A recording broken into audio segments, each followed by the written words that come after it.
Assalamu alaikum wa rahmatullahi ta'ala barakatuh. Bonjour tout le monde, j'espère que vous allez bien. J'espère que vous avez passé une très belle journée. Alors ici, je reprends juste les mots qu'a dit monsieur le préfet de Mayotte. Que voilà, par la violence qui reflète, on doit être solidaires, nous, chers frères et sœurs, que ça soit policiers, que ça soit gendarmes, que ça soit les policiers municipaux, que ça soit n'importe qui dans l'île, nous devons être tous et toutes solidaires face aux actions de malveillance qui se passent à Mayotte. Comme j'avais souligné, comme je le souligne à chaque fois, qu'il y a des actes de malveillance, et je dis que les premiers acteurs sur le terrain, c'est les premiers sur le lieu. C'est nous-mêmes, d'accord? Et il ne faut pas hésiter vraiment à alerter, protéger et secourir, d'accord? Hier, vers 13h30, une bande a violemment attaqué un bus du réseau Allo dans le village de Magicavo. Les chauffeurs et 4 élèves ont été blessés et pris en charge rapidement par les services de secours.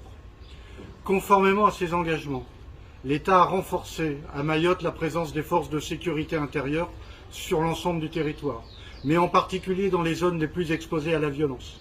L'État a continué d'éloigner les étrangers en situation irrégulière, ainsi que ceux qui, en situation régulière, ont commis des troubles graves à l'ordre public.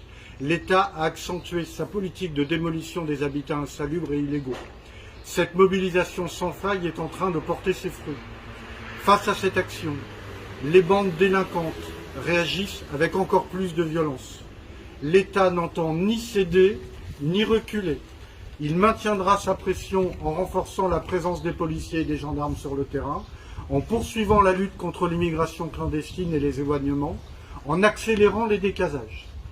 Je demande aux citoyens de Mayotte de continuer à soutenir l'action de l'État, de continuer à soutenir policiers et gendarmes qui sont mobilisés pour leur sécurité.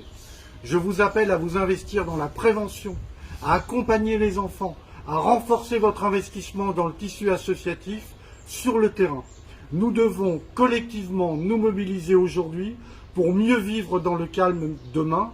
Merci à tous. Nous devons rester unis face à la violence, solidaires face à la violence, et il ne faut jamais que ça cesse, car si on baisse les bras, eh bien, c'est l'île qui va être complètement désorientée en matière de violence. Je vous demande d'être courageux et courageuses, d'accord, qu'on soit solidaires l'un et l'autre pour qu'on puisse apaiser la violence à Mayotte.